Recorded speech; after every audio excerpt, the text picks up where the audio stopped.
அதிக பயத்தோடும் நடுக்கத்தோடும் உங்கள் ரட்சிப்பு நிறைவேற பிரயாசப்படுங்கள். தேவ ஜனமே, கடைசி நாட்களில் ஜீவிக்கிறோம். நீங்கள் நானும் ஒவ்வொரு நாளும் பயத்தோட, தேவ பயத்தோட, தேவனுக்கு நடுக்கத்தோட நம்ம ரட்சிப்பு நிறைவேற பிரயாசப்படணும். சங்கீதக்காரன் சொல்றது போல அவருடைய சந்நிதிக்கு முன்பாக வந்து பணிந்து குனிந்து முழங்கால் படியிட்டு அவரை தொழுது கொள்ள கடவோம், அவரை ஆராதிக்க கடவோம், அவரை தேட கடவோம், அவருக்குள்ள மகிழ்ந்து நாம் கழிவுற கடவோம். இன்னைக்கு இதெல்லாம் பார்க்க முடியாத ஒரு காலகட்டமாக இருக்கிறது. நிறைய பேருக்கு ஆராதனை கூட்டம் அப்படிங்கிறது விளையாட்டுத்தனமா ஏதோ நேரம் போகாதனால வைக்கிறாங்கன்னு நினைச்சிட்டு இருக்காங்க. பிசாசு தனக்கு கொஞ்சம் காலமே இருக்கென்று அறிந்து அவன் எவனை விழுங்கலாமோ என்று சொல்லி வகை தேடி சுற்றி திரிகிறான். ஆகையால் அவனுடைய வலையில சிக்கிக்கொள்ளாதபடிக்கு நீங்கள் நானும் ஜீவனுக்கு போகிற வாசலை தெரிந்து கொண்டு அதை கண்டுபிடித்து அதிலே பிரவேசிக்க வேண்டும். ஆமென். பிரியமானவர்களே, ஒரு 7-8 குறிப்பு நான் எடுத்து வைத்திருக்கிறேன். அதில் எந்த காரியத்தை பேச போறேன் எனக்கு தெரியல. ஆனால் இந்த வேத வாக்கியத்தில் ஆண்டவராகிய இயேசு சொன்ன இந்த வசனத்தின்படி இன்னைக்கு அநேகருடைய வாழ்க்கையில் ஜீவனுக்கு போகிற வழிகளை தெரிந்து கொள்கிற கூட்டம் மிக குறைவான கூட்டமாகத்தான் இருக்கிறது. நீங்கள் மத்தேயு 7ஆம் அதிகாரத்தில் 13வது வசனத்தை வாசித்து பாருங்கள். இடுக்கமான வாசல் வழியாய் உட்பிரவேசியுங்கள், கேட்டுக்கு போகிற வாசல் வழி விரிவும் வழி விசாலமாய் இருக்கிறது, அதில் வழியாய் பிரவேசிக்கிறவர்கள் அநேகர். மெஜாரிட்டியா மைனாரிட்டியா? பெரும்பான்மையினரா சிறுபான்மையினரா? இன்னைக்கு மேக்சிமம் உலகத்தில் பெரும்பான்மையினர் தான் இருக்கிறாங்க. நாங்க தான் அப்படின்னு ஒரு கும்பல் இருக்கிறாங்க. கொஞ்சம் பேர் சிறுபான்மையினராக இருக்கிறாங்க. ஆனால் சிறுபான்மையினரை கொண்டுதான் தேவன் பெரிய காரியம் செய்ய போகிறார். அநேகர் உலகத்தில் நாங்க படிச்சவங்க, நாங்க ஜாதிக்காரவங்க, நாங்க தான் நாட்டை ஆளுகை செய்வோம், நாங்க தான் மெஜாரிட்டியா இருக்கிறோம், இந்திய தேசம், நாங்க தான் பெரும்பான்மையினர் என்றெல்லாம் மார்பு தட்டலாம். ஆனால் ஒரு சிறிய கூட்டத்தை தேவன் ஆயத்தப்படுத்தி கொண்டிருக்கிறார். அநேகர் இன்னைக்கு கேட்டுக்கு போகிற வாசல் வழியாய் போய் கொண்டிருக்கிறார்கள். அது வழி விசாலமா இருக்கு. பாதாளம் தன் வாயை ஆவென்று திறந்து வச்சிருக்கு. எவ்வளவு பேர்னாலும் அது உள்ள இழுத்துக் கொள்ளும். உலகத்தில் இன்னைக்கு எப்படி வாழலாம், அதுக்கு வழி ரெடியா இருக்கு. அரசாங்கமே விபச்சார விடுதிகளை வச்சிருக்கு.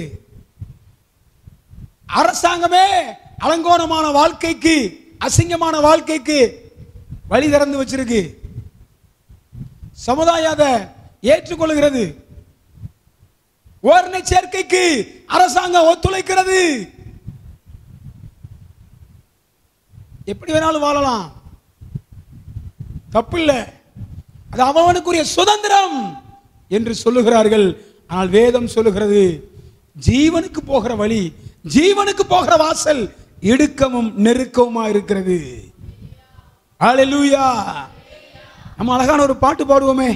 அடிக்கடி நிறைய பாடல்களை நாம் பாடியிருப்போம். நமக்கு தெரியும், வேத வாக்கியத்தில் ஆதி நாட்களில் தேவ மனுஷர்களுக்கு தேவன் சில பாடல்களை கொடுத்தார். ரொம்ப அழகான பாடல்கள்லாம் பாடியிருக்கிறார்கள். ஆனால் இன்றைக்கு அந்த பாடல்கள்லாம் மங்கி வருகிற ஒரு காலகட்டமாய் காணப்படுகிறது.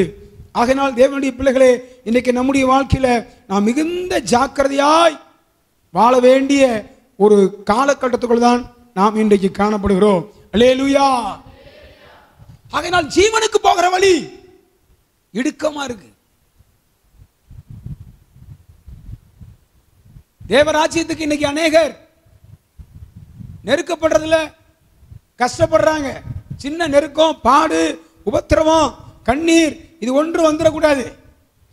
எப்பொழுதும் அவங்களுடைய வாழ்க்கையில எல்லாம் அவர்களுக்கு சாதகமாக இருக்க வேண்டும் என்று விரும்புகிறார்கள். ஆனால் வேத வாக்கியம் இந்த மாலைகளில் நம்ம கொடுக்கப்படுகிற வார்த்தை ஜீவனுக்கு போகிற வாசல் இடுக்கமும் வழி நெருக்கமாய் இருக்கிறது. உண்மையாய் கர்த்தரை தேடுகிற ஜனங்களுக்கு ஒவ்வொரு நாளும் பாடு உண்டு, உபத்திரவம் உண்டு. இயேசு சொன்னார், உலகத்திலே உங்களுக்கு உபத்திரவம் உண்டு, ஆனாலும் திடன் கொள்ளுங்கள், நான் உலகத்தை ஜெயித்தேன். உலகம் உங்களை பகைத்தால் ஆச்சரியப்படாதீர்கள். இயேசு இருக்கும்போதே சொல்லிட்டு போயிட்டார், உலகம் உன்னை பகைச்சா ஆச்சரியப்படாத. நீ இந்த மார்க்கத்துக்குள்ள வரும்போது, என்னை ஏற்றுக்கொள்ளும் போது, என்னை ஆராதிக்கும் பொழுது உலகம் உன்னை பகைக்கும். சொந்தக்காரவங்க பகைப்பாங்க, கூட வேலை செய்யறவங்க பகைப்பாங்க, நிந்திப்பாங்க, அவமதிப்பாங்க, பரியாசம் பண்ணுவாங்க. இயேசுவை தான் செஞ்சாங்க. பச்சை மரத்துக்கே இந்த பாடு, பட்ட மரத்துக்கு என்ன பாடோ? இயேசுக்கே செய்தாங்களே. நமக்கு அவர் வழியை காமிச்சு தானே போயிருக்காரு. உலகத்திலே நியாயம் எடுபட்டு போயிடுச்சு.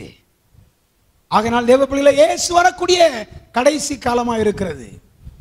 நீங்கள் நானும் நாம் பெற்றுக்கொண்ட ரட்சிப்பை இழந்து போயிடக்கூடாது. வெளியில நடமாட முடியுதா? எவ்வளவு அக்கிரமம், எவ்வளவு அநியாயம், எவ்வளவு கீழ்த்தரமான காரியங்கள். மனசுக்கு சந்தோஷமா இருக்கிறதா? வீட்டுக்கு வந்தா கூட நிம்மதி இல்லை. எங்கு பார்த்தாலும் பிரச்சனைகள், போராட்டங்கள், விபத்துக்கள், எல்லாத்திலையும் குழப்பம் நிறைஞ்சிருக்கிறது. இதன் மத்தியில் நீங்கள் நானும் வாழ்ந்து கொண்டிருக்கிறோம். இந்த நாட்களில் நம்முடைய வாழ்க்கையில சரியான வழியை, சரியான வாசலை நாம் தெரிந்து கொள்ளாவிட்டால் நம்முடைய ஜீவியமானது ரொம்ப மோசமானதாய் மாறிவிடும்.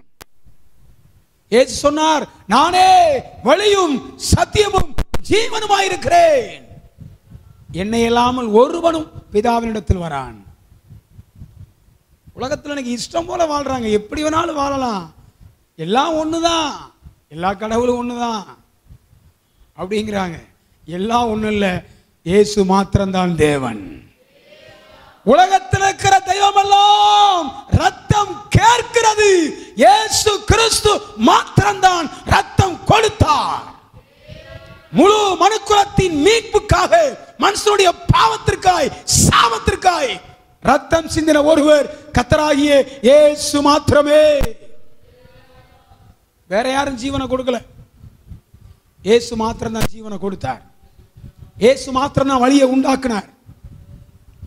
இயேசு மாத்திரம் தான் புதிதும் ஜீவனுமான மார்க்கத்தை உண்டு பண்ணினார். உலகத்தில் அநேக தேவர்களும் அநேக கர்த்தாக்களும் இருந்தாலும் பிதாவாகிய ஒரே தேவன் நமக்குண்டு. அவர் மூலமாய் நாம் உண்டாயிருக்கிறோம். ஆகையினால் இன்றைக்கு இந்த அறிவு, இந்த வெளிச்சம் அநேகருக்கு இல்லாதனால அநேகர் இப்படி பேசுகிறார்கள். இயேசுவை அறிந்தவர்களும் கூட உலகத்தோடு சேர்ந்து போறாங்க, அரசியலோடு சேர்ந்து போறாங்க, ஆடம்பரத்தோடு சேர்ந்து போறாங்க, அரசியலோடு சேர்ந்து போறாங்க. கமிட்டி ஒன்று இன்னைக்கு வந்துட்டு, கமிட்டி கொமிட்டிக்கெல்லாம் வந்து இன்னைக்கு என்ன ஆச்சுண்டா, ஆவியானவருக்கு இடம் இல்லை. சில சபையெல்லாம் என்ன நடக்கு அப்படின்னு கேட்டீங்கன்னா, ஆவியானவர் சொன்னார்னு சொல்லி ஊழியக்காரங்க செயல்படுத்த முடியல, கமிட்டி கழுத்து பிடிக்குது. நாங்க சொல்றதான் செய்யணும். எவ்வளவு பரிதாபம் பாருங்க. ஆவியானவர் எதுக்கு? நீ கமிட்டி சொல்றதான் கேட்கணும்னா அப்ப ஆவியானவர் எதுக்கு? ஊழியக்காரங்க எதுக்கு? ரொம்ப வேதனையான ஒரு காலகட்டத்தில் நம்ம வாழ்ந்து கொண்டிருக்கிறோம். இந்த நாட்கள் நாம் அமைதியா இருக்கக்கூடாது, கர்த்தருக்காய் எழும்பி கிரியை செய்ய வேண்டும். சோர்வாகி கலங்கி சோர்ந்து போய் பயந்து காணப்படக்கூடாது. தேவனுடைய ராஜ்யத்துக்குள்ள போகிற வாசல் இதுதான். ஹல்லேலூயா. அப்போஸ்தலர் 14 வாசிக்கிறோம், சொல்லப்பட்டிருக்கிறது, நாம் அநேக உபத்திரவத்தின் வழியாய் தேவனுடைய ராஜ்யத்திற்குள் பிரவேசிக்க வேண்டும். வாசிங்கள். சீசருடைய மனதை திடப்படுத்தி விசுவாசத்திலே நிலைத்திருக்கும்படி அவர்களுக்கு புத்தி சொல்லி நாம் அநேக உபத்திரவத்தின் வழியாய் தேவனுடைய ராஜ்யத்தில் பிரவேசிக்க வேண்டும் என்று சொன்னார். ஹல்லேலூயா. இன்னைக்கு உபத்திரவம் இருக்கா? சபையில பாடு இருக்கா?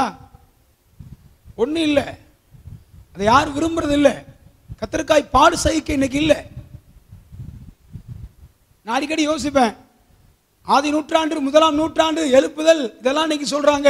அன்றைக்கு எழுப்புதல் வந்ததுக்கு காரணம் அன்றைக்கு அநேகர் ஆண்டவருக்காய் அடி வாங்க ஆயத்தமா இருந்தாங்க, ரத்த சாட்சியாய் மறிக்க ஆயத்தமா இருந்தார்கள். எனக்கு ஒரு வைராக்கியம் எனக்கு இருக்கு, கத்தருக்காய் அடி வாங்கணும். தேவன் ஒரு வார்த்தை சொன்னார்னா அது எந்த இடத்துல நான் சொல்ல ஆயத்தமா இருக்கிறேன். பிரதமராக இருந்தாலும் சரி, ஜனாதிபதியாக இருந்தாலும் சரி, எம்பியா இருந்தாலும் சரி, எம்எல்ஏ இருந்தாலும் சரி, பெரிய போலீஸ் அதிகாரியா இருந்தாலும் சரி, அவன் ஜட்ஜா இருந்தாலும் சரி, ரவுடியாக இருந்தாலும் சரி, யாராக இருந்தாலும் அவனுக்கு ஒரு சுவிசேஷம் அறிவிக்கும்படி கர்த்தர் என் வாயை திறந்தால் தைரியமாய் சொல்லுவேன். அப்படி நம்ம எழும்புனா தேவன் எழுப்புதலை கொண்டு வருவார். நான் அதை குறித்து தான் பேச இன்னைக்கு நினைச்சேன். ஒருவன் அப்படிங்கிற தலைப்பின் அடிப்படையில் சில வார்த்தைகள் பேச வேண்டும் என்று விரும்பினேன். ஆனால் எனக்கு இந்த நாளில் இந்த ஜீவனுக்கு போகிற வாசலை குறித்து பேசும்படி எனக்கு ஏவுதல் ஆண்டவர் தந்தபடினால் நான் இந்த வார்த்தையை உங்களுடைய மத்தியில் பேசும்படி விரும்புகிறேன். அல்லேலூயா. இன்னைக்கு உபத்திரவம் சகிக்க, பாடு சகிக்க விருப்பம் இல்லை, கஷ்டப்பட விருப்பம் இல்லை, சுகபோகமா வாழ விரும்புறாங்க. வேத வாக்கியம் சொல்லுது, சுகபோகமாய் வாழ்கிறவள் உயிரோட செத்தவள். ஆதி நாட்கள்ல மணிக்கணக்கா முழங்கால் போட்டாங்க, மணிக்கணக்கா எழுதி ஜெபம் பண்ணாங்க. தேவனுடைய சபையில எப்போதும் ஜெப சத்தம் கேட்கும். ஆனா இன்னைக்கு சண்டை சத்தம் தான் கேட்குது, பரியாசத்தின் சத்தம் கேட்கிறது, அந்நிய தேவர்களின் சத்தம் இன்னைக்கு கேட்கிறது, எழுப்புதலின் சத்தம் இன்றைக்கு இல்லை, கூக்குரலின் சத்தம் இன்னைக்கு கேட்கிறது. கேட்டுக்கு போகிற வாசலுக்கு அநேகர் போய்கொண்டே இருக்கிறார்கள். ஜீவனுக்கு போகிற வழியை எல்லாரும் இன்னைக்கு மறந்து கொண்டிருக்கிறார்கள். ஆனா அதுல கொஞ்சம் பேர் அதை தெரிந்து கொள்வாங்களாம். அடிக்கடி யோசிப்பேன், ஆண்டவரே நான் ஊழியக்காரன் ஆனது முக்கியம் இல்லை, பிரசங்கம் பண்ணது முக்கியம் இல்லை, ஆண்டவரே நீங்க வரும்போது இந்த கடைசி எக்கால சத்தம் கேட்கணும்பா, அந்த சத்தம் கேட்கிறவனா என்னை மாத்துங்க ஆண்டவரே. நான் வீணாக, அதான் பிலிப்பியர்ல வாசிக்கிற 2ல் இந்த ரட்சிப்பு நிறைவேற பிரயாசப்படுங்கள்னு சொல்லிட்டு அடுத்தவர் கீழே என்ன சொல்றாரு வாசிங்க. ஏனெனில்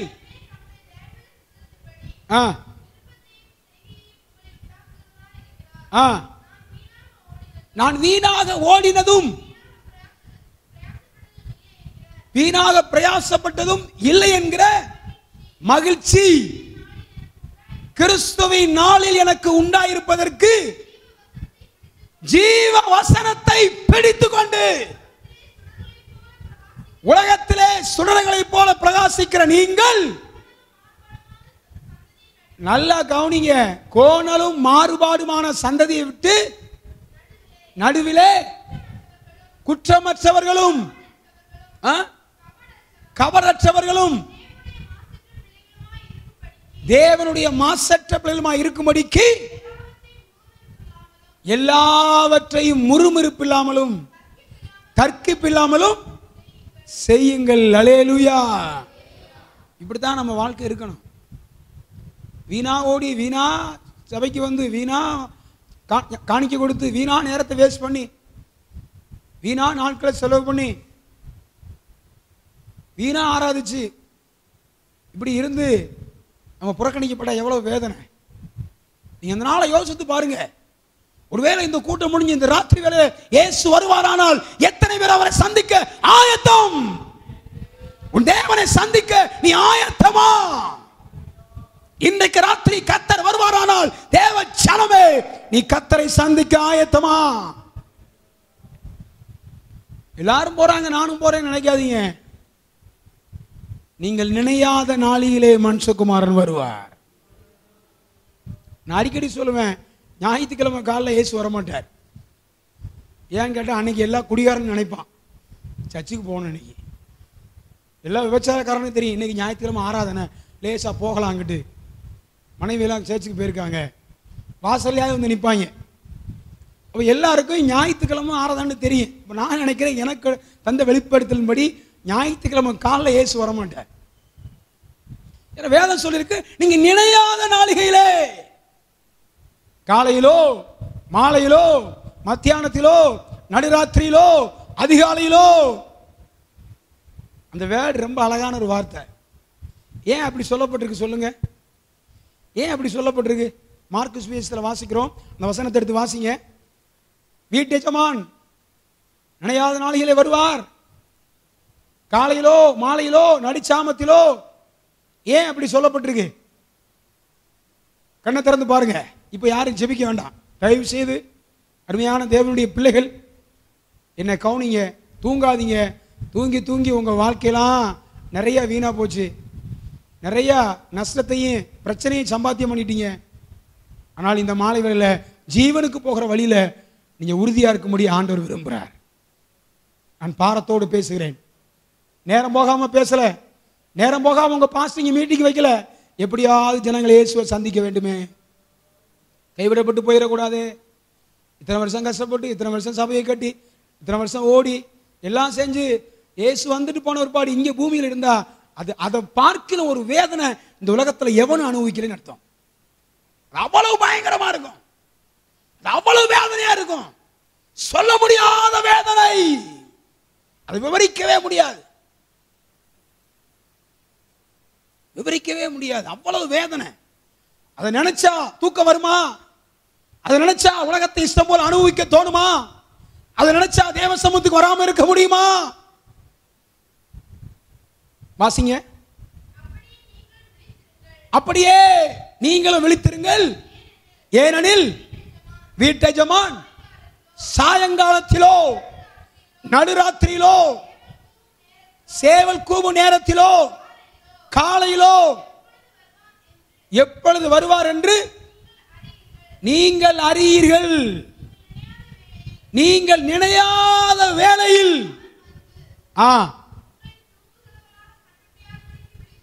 விழித்திருங்கள். அல்லேலூயா.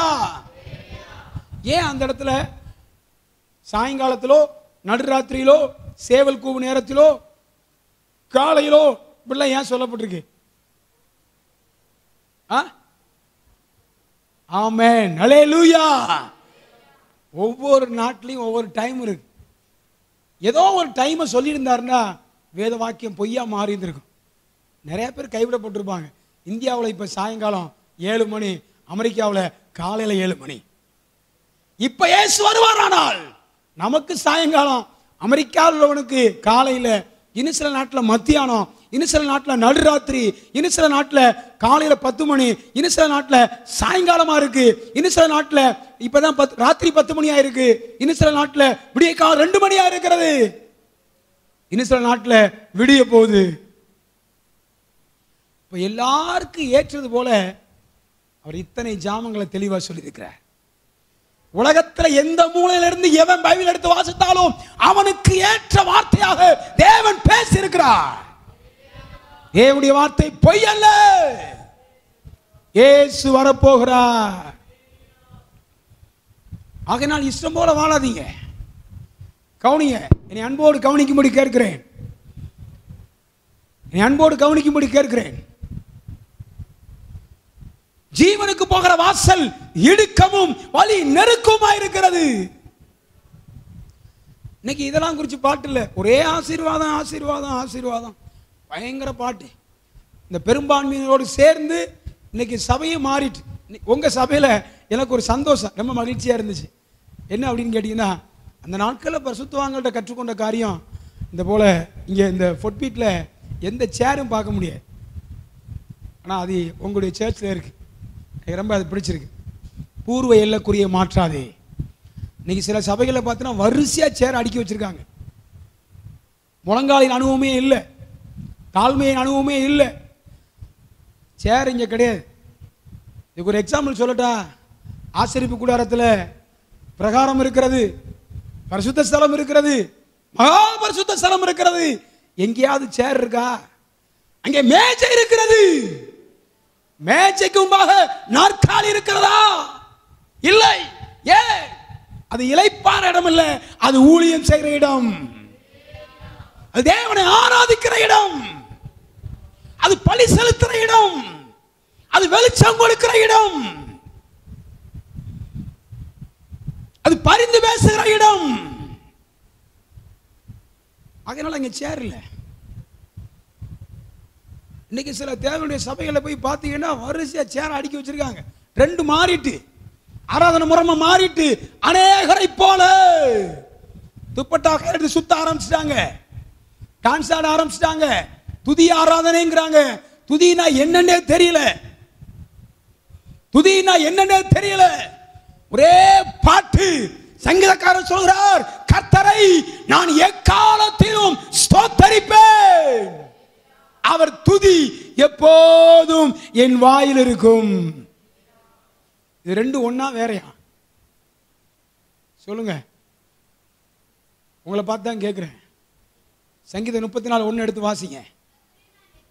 இந்த சகோதரமார் பக்கம் வாசிங்க. எனக்கு போற இடங்கள்லாம் எனக்கு ரொம்ப வேதனையான விஷயம் அதுதான். நான் இதுவரைக்கும் ஆண்டோடைய கிருபையினால் அநேக இடத்துக்கு போயிருக்கிறேன். அது என்னன்னு தெரியல, தேவனையும் ஒப்பு கொடுத்துட்டாரான்னு தெரியல. அபிஷேகம் பெறதும் சகோதரிமாராக தான் இருக்கு, பைபிள் வாசிக்கிறதும் சகோதரிமாராக தான் இருக்கு, ஜெப கூட்டத்தில் அதிகமாக வந்து உட்கார்றதும் அவங்களா தான் இருக்கு. இந்த சகோதரமார் பக்கம் என்னன்னு எனக்கு ஒண்ணுமே புரியல. அன்னைக்கு ஆதாம் மண்ணு தான், இன்னைக்கு ஆதாம் மண்ணு தான். எங்க கூட பிறந்தவங்கலாம் அப்படிதான் இருக்கிறாங்க. ஆனால் சகோதரிமார் அன்னைக்கு அலாட் ஆயிட்டாங்க. லூக்கா 8ஆம் அதிகாரத்தை எடுத்து வாசித்து பாருங்க.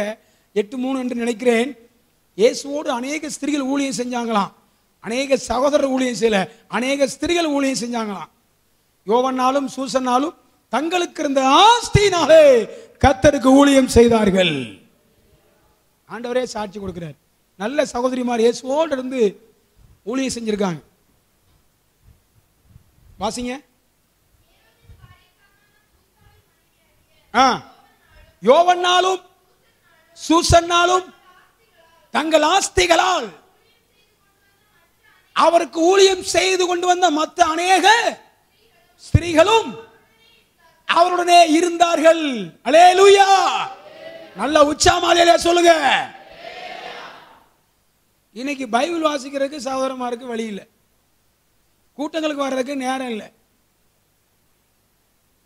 ஆனா இதெல்லாம் என்ன அப்படின்னு கேட்டீங்கன்னா, இதெல்லாம் ஜீவனுக்கு போகிற வழி இல்லை, கேட்டுக்கு போகிற வழி. இப்படித்தான் இருக்கும், இப்படித்தான் பிசாசு அப்படியே கொண்டுட்டு போவான். பைபிள் வாசிக்க விருப்பம் இல்லை, மற்ற எல்லாத்திலும் முதன்மையா இருக்கிறாங்க. தேவனுடைய சபையில் எல்லாம் ஏகமாய் அது செய்யப்பட வேண்டும். பைபிள் வாசிக்கனா யாராவது ஒருத்தர் தான் வாசிக்கிறாங்க. ஏன் அதை செய்ய மாட்டேன்னு எனக்கு ஒன்றும் புரியல. நல்ல பழைய விசுவாசிகள், சத்தியத்தை அறிந்தவர்கள், அபிஷேகம் பண்ணப்பட்டவர்கள், சண்டே ஸ்கூல் டீச்சர்ஸ். ஆனால் தேவனுடைய வார்த்தையை வாசிக்க ஏன் உற்சாகம் இல்லை? Something wrong. எங்கேயோ நீங்கள் பாதிக்கப்பட்டிருக்கிறீர்கள், எங்கேயோ அடிமைப்படுத்தப்பட்டிருக்கிறீர்கள். தேவனுடைய வார்த்தை உங்களுக்கு சந்தோஷமா இல்லாத காரணம், தேவனுடைய வார்த்தையை நீங்கள் வைராக்கியமா எடுத்து வாசிக்க முடியாத காரணம். Something wrong. எல்லாரையும் சொல்லவில்லை, பைபிள் வாசிக்க தெரியாதவங்களை பத்தி நான் சொல்லல. பைபிள் வாசிக்க தெரிந்தும் நியூஸ் பேப்பரை பக்கம் பக்கமா 16 மணி நேரம் வாசிக்கிறீங்களப்பா. நியூஸ் பேப்பர் வாசிக்காம சிலர் இருக்கவே முடியல, சத்தம் உயர்த்தி வாசிக்கிறாங்க. வேலை ஸ்தலத்தில் போனால் நம்மால் சத்தம் தான் அதிகமாக கேட்குது, பஸ் ஸ்டாண்டில் போனால் நம்மால் சத்தம் தான் அதிகமாக கேட்குது, 4 பேர் கூடி பேசினா நம்மால் ஜோக் அடிக்கிறது தான் அதிகமாக கேட்குது. ஆனால் இங்கே வந்தா ஒண்ணுமே இல்லை.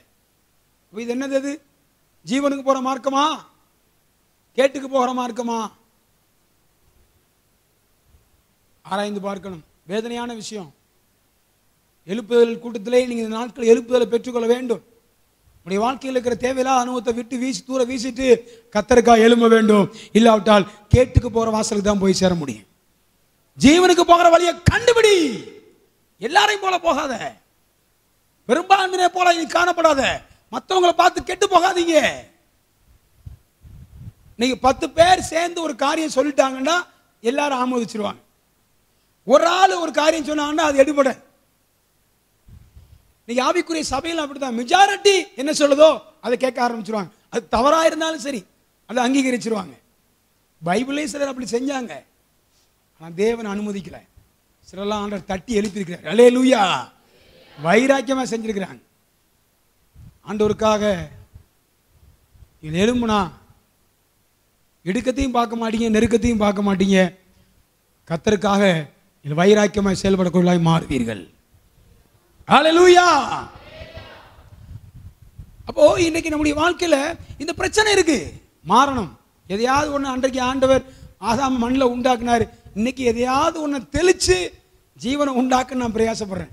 எதையாவது ஒன்று தெளிச்சு சகோதரமார் மத்தியில் ஜீவனை உண்டாக்கணும். சிலர்லாம் ஞாயிற்றுக்கிழமை காலையில் மட்டும்தான் வர்றாங்க. மற்ற நாளெல்லாம் இந்த வாடையே இல்லை. பேனாவோடும் பேப்பரோடும் போறாங்க. பைக்கோடு தொடர்பு இருக்கு, பணத்தோடு தொடர்பு இருக்கு, உலகத்தோடு தொடர்பு இருக்கு. ஆனால் வேதத்தோடும் சத்தியத்தோடும் தேவனோடும் தொடர்பு இல்லை. அதுக்கு தூரமாவே நிற்காங்க. இது வஞ்சிக்கும், இது ஏமாத்தும். தேவ சமூகத்தில் வந்து தங்களை அர்ப்பணிக்க முடியல. ஆகையினால்தான் தேவையில்லாத குழப்பங்கள் இன்னும் குடும்பத்தில் நீடித்துக் கொண்டே இருக்கிறது.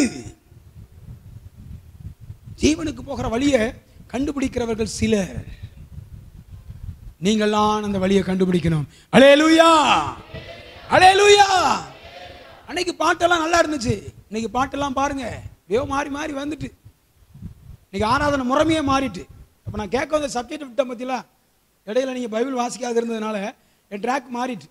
நான் 34ஆம் சங்கீதம் 1ஆம் வசனத்தை உங்கள்கிட்ட கேட்டேன். இது ரெண்டும் ஒன்னா வேறையா? சகோதரமார் அந்த வசனத்தை வாசிங்க, வாசிங்க. கர்த்தரை நான் எக்காலத்திலும் ஸ்தோத்தரிப்பேன், அவர் துதி எப்போதும் என் வாயில் இருக்கும். இது ரெண்டும் ஒன்னா வேறையா? சொல்லுங்களேன். ஒண்ணுதான். நீங்க அவங்களே சொல்லும்போது நாங்களும் ஆமாதான் பாச சொல்ல முடியும். அருமையான தேவனுடைய பிள்ளைகளே, இது ரெண்டு ஒண்ணு இல்ல, ரெண்டு வேற வேற. கர்த்தரை நான் எக்காலத்திலும் ஸ்தோத்தரிப்பேன் அப்படின்னு சொன்னா தேவனுக்கு நன்றி செலுத்துறது, தேவனை மகிமைப்படுத்துறது. அவர் துதி எப்போதும் என் வாயில் இருக்கும் அப்படின்னு சொன்னா அது தேவனை புகழ்றது. துதி வேற, ஸ்தோத்திரம் வேற. நீ இங்கிலீஷ் பைபிள் எடுத்து வாசிங்க, ரொம்ப அழகா இருக்கு. என்ன போட்டிருக்கு வாசிங்க.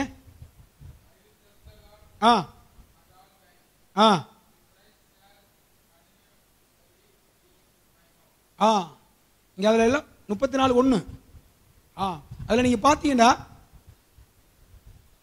ஸ்தோத்திரம் அப்படிங்கிறது தேவனுக்கு நன்றி செலுத்துறது, தேங்க்ஸ், நன்றி செலுத்துறோம். துதி என்பது என்னன்னு கேட்டீங்கன்னா கர்த்தர் நல்லவர், கர்த்தர் பெரியவர், கர்த்தர் மகத்துவம் உள்ளவர், கர்த்தர் மாறாதவர், அவர் ஒருவரும் சேரக்கூடாத வழியிலே வாசம் பண்ணுகிறவர். தேவனை குறிச்சு புகழ்ந்துட்டே இருக்கணுங்க, அதுதான் துதி. அவர் சொல்றாரு, கர்த்தரை நான் எக்காலத்தில் ஸ்தோத்தரிப்பேன். தேங்க்ஸ் பண்றது, நன்றி செலுத்துறது அது வேற. ஆனால் அவர் துதி எப்போது என் வாயில் இருக்கும். நான் வேலை செஞ்சாலும், நடந்தாலும், உட்கார்ந்து இருந்தாலும், எங்கிருந்தாலும் தேவனை குறிச்சு புகழ்ந்துட்டே இருக்கணும்.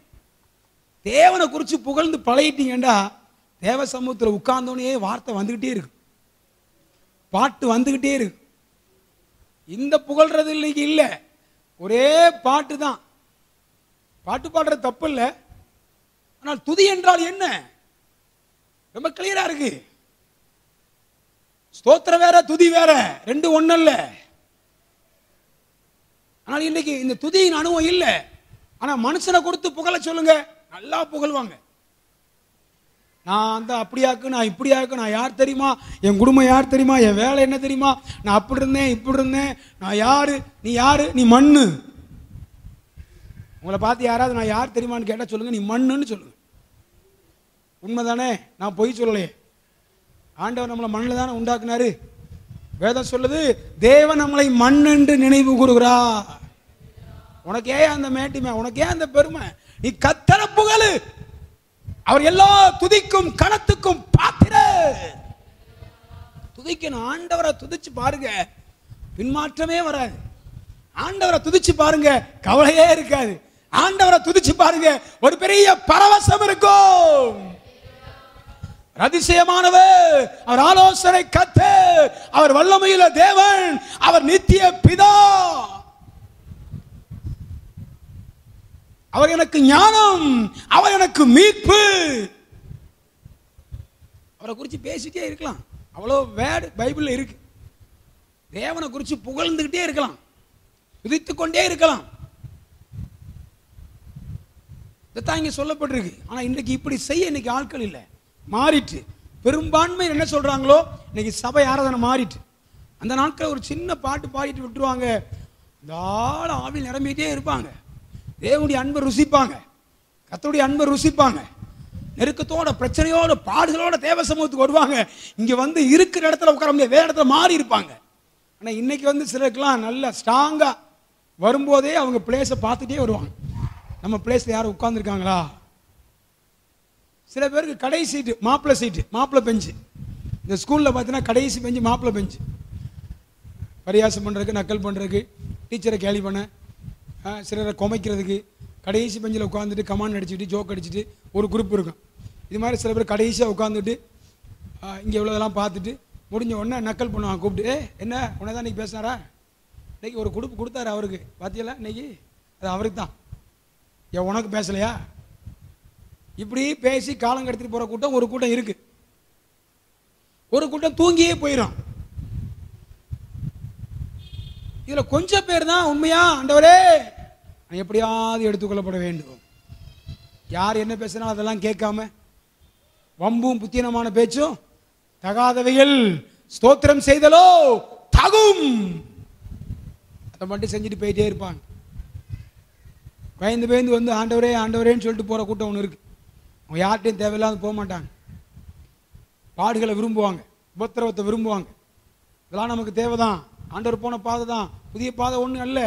தேவன் கடந்து போன பாதை தான். நான் ஒன்று இன்னைக்கு புதிய பாதையில் போகலை.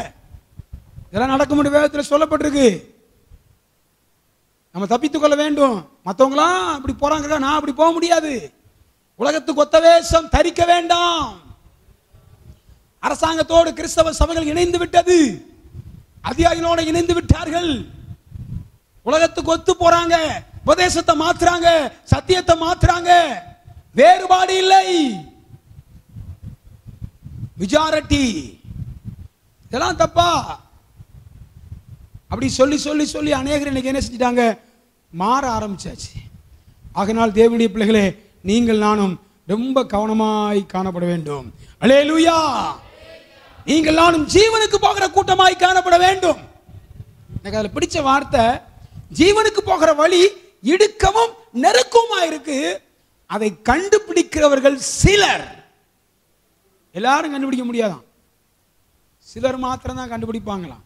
அந்த கண்டுபிடிச்சவங்க தான் தேவனை அதிகமாக நேசிப்பாங்க. உபதேசத்தை விட மாட்டாங்க, சத்தியத்தை விட மாட்டாங்க, வைராக்கியம் பாராட்டுவார்கள். யார் எப்படி போனாலும் சரி, எனக்கு அது அவசியம் இல்லை, நான் கற்றுக்கொண்டது இதுதான், நான் கற்றுக்கொண்டபடி நடக்க வேண்டும். உங்களை நடத்தினவர்களை நினைத்து அவர்கள் முடிவை நன்றாய் சிந்தித்து அவர்களுடைய விசுவாசத்தை பின்பற்றுங்கள். நீ இன்னைக்கு யாரை பின்பற்றுகிறாய்? உலகத்தையா, தேவனையா? விசாலமான வழியையா, இடுக்கமான வழியையா? ரொம்ப முக்கியம், ரொம்ப முக்கியம். எல்லாரும் போறாங்கன்னு போக வேண்டாம். கடைசி காலம், அவர் ரொம்ப கவனமாய் காணப்பட வேண்டும். பாட்டுக்காரன் பாடுறாரு, ரொம்ப அழகான ஒரு பாடல். அதிக துன்பம் அனுபவிப்பாய், சீக்கிரம் உன் துன்பம் ஒளிந்திடுமே. அதிக துன்பம் அனுபவிப்பாய், சீக்கிரம் உன் துன்பம் ஒளிந்திடுமே. சோர்ந்திடாய் அவர் சபையே, மேகமதில் அவர் உயர்த்திடுவார். ஆனந்தம் கொள்ளும் இயேசு சபையே, அதிவேகம் அவன் வரவாரா.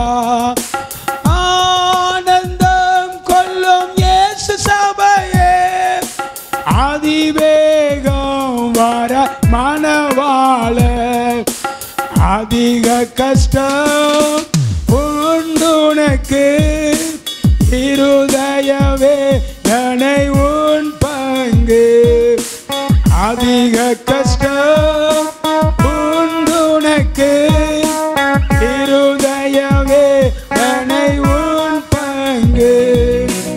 அன்புள்ள அவர் கரத்தான் உன் கண்ணீர் யாவையும் அவர் துடைப்பார்.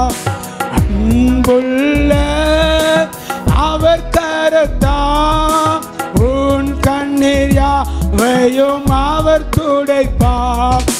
ஆனந்த கொள்ளும் இயேசு சபையே, அதிவேகம் வரார் மணவாளன். ஆனந்தம் கொள்ளும் இயேசு சபையே, அதிவேகம் வரார் மணவாளன். ஜெய கீதம் பாடிடுவோம், மீட்பினா இதோ வருவதா.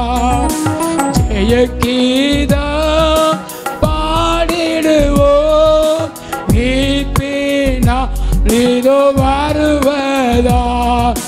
துன்பத்தை சகிக்கும் சபை இன்ப வீட்டில் சேர்க்க மணாளன் வரா. துன்பத்தை சகிக்கும் சபை இன்ப வீட்டில் சேர்க்க மணாளன் வரா. ஹல்லேலூயா. துன்பத்தை சகிக்கிற சபையை, இடுக்கமான வாசலை தெரிந்து கொண்ட சபையை தேவன் சேர்க்க சீக்கிரம் வரப்போகிறார். இன்னைக்கு சபைகளை பாட அனுபவிக்க, கஷ்டம் அனுபவிக்க நிறைய பேருக்கு விருப்பம் இல்லை. அருமையான தேவனுடைய பிள்ளைகளே, ஆண்டவர் அன்றைக்கு நோவாவுக்கு சொன்னார், நோவா இத்தனை நீளத்தில், இத்தனை அகலத்தில், இத்தனை உயரத்தில் ஒரு பேழையை உண்டாக்கு. கர்த்தர் தனக்கு சொன்னபடி நோவா செய்து முடித்தான். நோவா எத்தனை வருஷம் ஊழியம் செஞ்சார் தெரியுமா? நோவா 100 வருஷம் ஊழியம் செஞ்சாருங்க. நான் நோவாவை குறித்து தியானிச்சேன், பயங்கரமா இருக்கு. ஆண்டவர் சொல்லியிருக்கிறார், நோவாவின் காலத்தில் நடந்தது போல மனுஷகுமாரன் காலத்திலும் நடக்கும். என்ன நடந்தது? நோவாவுக்கோ கர்த்தருடைய கண்களில் கிருபை கிடைத்தது. நோவாவை பேழையை உண்டாக்க சொல்றாரு. நான் அந்த ஜனத்தை உண்டாக்குறது மனஸ்தாபமா இருக்கு, வேதனையா இருக்கு, நித்தமும் பொல்லாத சிந்திக்கிறாங்க. ஆகினால் நீ ஒரு பேழையை உண்டாக்கு. நோவாட்ட அப்படி சொல்லும்போது, நோவா பேழை எப்படி இருக்கு நோவாக்கு தெரிஞ்சிருக்குமா? தெரியுமா தெரியாதா? சொல்லுங்களேன். தெரியாது. ஏன் தெரியாது? சத்தமா சொல்லுங்க. ஆமென். அதுக்கு முந்தி பூமியில மழையே கிடையாது. அப்படியானால் அவங்கெல்லாம் எப்படி சாப்பிட்டாங்க வளர்ந்தாங்கன்னு கேட்குறீங்களா? கீழே பூமியிலிருந்து மூடு பனி கிளம்பிச்சான், நல்லா பனி பெய்து இருக்கிறது. அதுக்கு முந்தி மழை இல்லை. அவன் போட்டையே பார்க்கல, கப்பலையும் பார்க்கல, வேலையை அவன் பார்த்ததில்லை. ஆனால் தேவன் தனக்கு கட்டளையிட்டபடி நோவா செஞ்சான். நோவா பேழையை கட்டினாருன்னா அந்த பேழையை செய்யும்போது நோவா மட்டும்தான் செய்தாரா? இல்லை. யாரெல்லாம் செஞ்சிருப்பா பாருங்க. உங்க அம்சியில் இங்கே ஒரு அழகான ஜெப வீடு இருக்கு. இந்த ஜெப வீட்டில் இங்கே இருக்கிற நீங்கள் மட்டும் தான் வேலை செஞ்சீங்களா? ரசிக்கப்படாத இருக்கிற கொத்தனார், ரசிக்கப்படாத இருக்கிற எலக்ட்ரிக்கல், ரசிக்கப்படாத இருக்கிற கான்ட்ராக்டரு, நிறைய பேர் வேலை செஞ்சாங்க. இந்த ஜல்லி கொண்டு வந்ததுக்கு வாகனம் வந்துச்சு. இவங்க ரசிக்கப்படாத ஆட்கள், இவங்க எல்லாம் உள்ள வந்தாங்க. உங்களுக்கெல்லாம் சம்பளம் கொடுக்கப்பட்டது. இந்த வந்தவங்களுக்கெல்லாம் சொன்னமா இல்லையா? இது என்ன பாஸ்டர், இது என்னையா இது? இது தேவனுடைய சபை. இயேசு வரப்போகிறார் அப்படின்னு சொல்லி அவங்களுக்கு சுவிசேஷம் அறிவிச்சிருப்போம், அவங்களுக்கு சாப்பாடு கொடுத்துருப்போம், அவங்களை உபசரிச்சிருப்போம், என்னுடைய கன்வென்ஷனுக்கு வாங்கன்னு கூப்பிட்டுருப்போம். கூப்பிட்டோமா? எல்லாம் அறிவிக்கப்பட்டது, எல்லாருக்கும் சொல்லப்பட்டது. இந்த பதில் எல்லாருக்கும் தெரியும். இங்க ஒரு சபை இருக்குன்னு தெரியும், சத்தியம் இங்க அறிவிக்கப்பட்டது தெரியும். இதே போல நோவாவும் சொன்னார். நோவா 100 வருஷம் ஊழியம் செஞ்சார். எத்தனை வருஷம்? 100 வருஷம் நீதியை குறித்து பிரசங்கித்தாருங்க. நீதியை பிரசங்கித்தவனாய நோவா முதற்கொண்டு அப்படி வாசிக்கிறோம். நீதியை குறித்து பிரசங்கித்தார். யாருமே கேட்கலங்க. நான் இந்த வசனத்தை வாசிக்கும் எனக்கு ரொம்ப உற்சாகமாயிட்டு. இன்னைக்கு எங்க பார்த்தாலும் சத்தியத்தை யாரும் கேட்கறதுக்கு ஆயத்தமா இல்லை. ஆனா ஒரு கூட்டம் சத்தியத்தை கேட்க ஆயத்தமா இருக்கு. ஹல்லேலூயா. ஒரு சிறிய கூட்டத்தை கர்த்தர் ஆயத்தம் பண்ணி வச்சிருக்கிறார். பெரும்பான்மையார் எதிர்க்கிறாங்க. பெரும்பான்மையார் விரும்பாதனால சத்தியத்தை மாற்ற முடியுமா? அவங்களுக்கு ஏற்றது மாதிரி பேச முடியுமா? இன்னைக்கு சில சபைகள்லாம் இப்படித்தான் பேசணும், அவங்களுக்கு ஏத்தது மாதிரி பேச விரும்புறாங்க. அப்படி சுவரை சும்மா பூசி வச்சுட்டு போனா அந்த சுவர் மழை வரும்போது, காத்தடிக்கும் போது, புயல் வரும்போது இடிந்து கீழே விழும். அதனால நான் போடங்களை சொல்லுவேன், உங்களுக்கு நீங்க விரும்புறத பிரகாரம், நீங்க நினைக்கிற பிரகாரம் நான் பேசுறதுக்கு ஆயத்தமா இல்லை. அப்படி நீங்க விரும்புற பிரகாரம், நீங்க நினைக்கிற பிரகாரம் உங்களுக்கு ஏற்றது மாதிரி பேசினா உங்களுக்கு சந்தோஷமா இருக்கலாம், நீங்க என்ன புகழலாம். ஆனா தேவன் என்னை தூக்கி வீசுவார், அட்ரஸ் எல்லாம் ஆயிடுவேன் நான். அதனால எனக்கு என்னைக்குமே ஆண்டவரை சந்தோஷப்படுத்துகிற வைராக்கியம் உண்டு. ஹல்லேலூயா. இன்னைக்கு மாறி வருது, மாறி வருது. ஆனால் உங்களுடைய இடத்துல நல்ல ஐக்கியத்தை, நல்ல ஊழியக்காரங்களை ஆண்டவர் தந்திருக்கிறார். அநேகர் நஷ்டப்படுத்தி கொண்டிருக்கிறீர்கள். நாவில உணர்கிறேன், அநேகர் உனக்கு கிடைத்த நல்ல வாய்ப்பை நீ இழந்து கொண்டிருக்கிறாய்.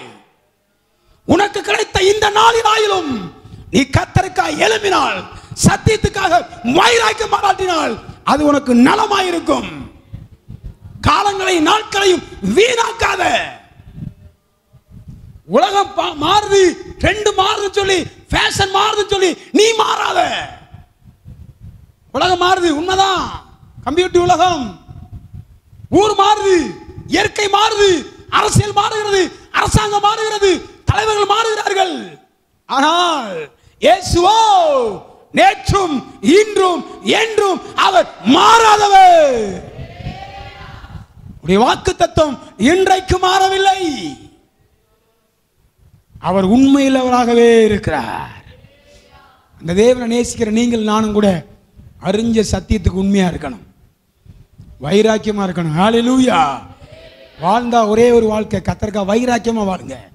குளிருமின்றி அனலுமின்றி வெதுவெதுப்பா வாழ்ந்தினா கர்த்தர் வாந்தி பண்ணி போடுவார், வாந்தி பண்ணி போடுவார். தேவ சபையே மனம் திரும்பு, மனம் திரும்பு.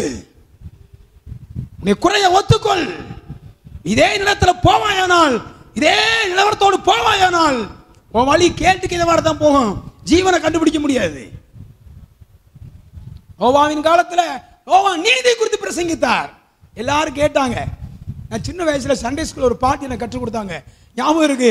தாத்தா நோவா தாத்தா கப்பல் ஒன்று செய்தா, ஏலா ஏலா ஐலசா அப்படின்னு சொல்லிட்டு அடுத்த வரி வரும். கேலி செய்த மக்கள் எல்லாம் தண்ணீரிலே மூழ்கினார்கள் அப்படின்னு. அநேகர் கேலி பண்ணாங்க, பரியாசம் பண்ணாங்க. இங்கேயும் பரியாசம் பண்றாங்க தானே. அள்ளி அள்ளியா கூட்டம், தாலி எடுத்தாங்க கூட்டம், இப்படியெல்லாம் அநேகர் பரியாசம் பண்ணுவாங்க. அன்னைக்கே பரியாசம் பண்ணாங்க. அவ்வளவு பேருக்கு சுவிசேஷம் அறிவிச்சார். 100 வருஷம் பிரசங்கம் பண்ணியிருக்காரு.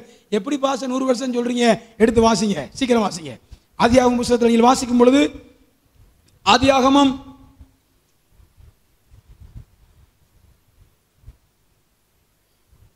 5வது அதிகாரம்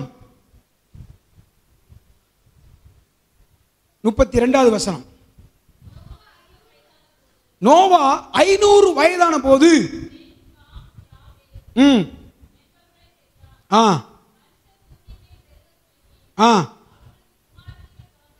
போதும் போதும்.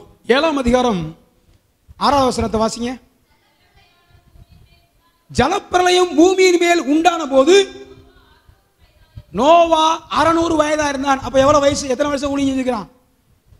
100 வருஷம். 100 வருஷ காலகட்டங்கள் நோவா ஊழியம் செஞ்சாருங்க.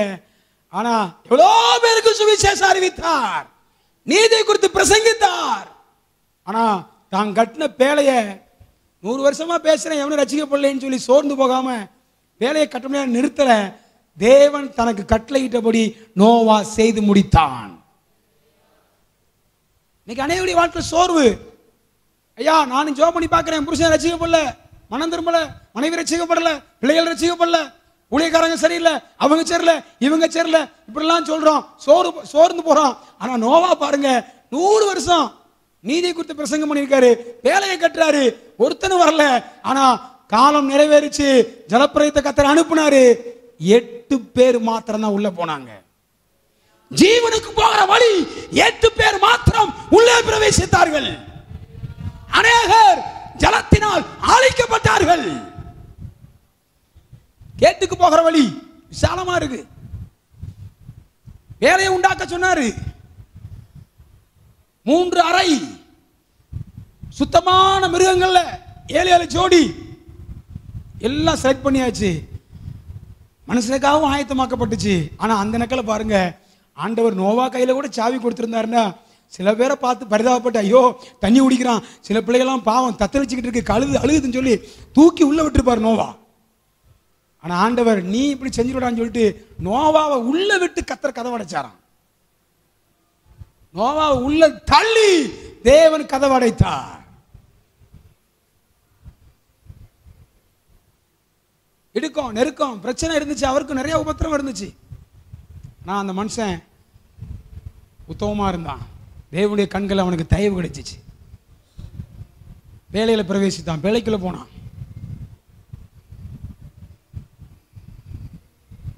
பூமியில மழை பெய்துட்டே இருக்கு, அநேகர் அழிஞ்சு போயிட்டாங்க. ஆனா கப்பல் மேல போயிடுச்சு. இன்றைக்கு இந்த உலகத்துல உண்மையான தேவ பிள்ளைகள் அநேகர் பரிகசிக்கலாம். ஜீவனுக்கு போகிற வழியை தெரிந்து கொண்டவர்களை இந்த உலகம் அற்பமா நினைக்கலாம், கேவலமா நினைக்கலாம். ஒரு நாள் வரப்போகிறது, அன்றைக்கு இயேசு தம்முடையவர்களை அவர் எடுத்துக்கொள்ள போகிறார். அன்றைக்கு இந்த உலகத்துக்கு ஐயோ அந்தகாரமான நாள், மப்பும்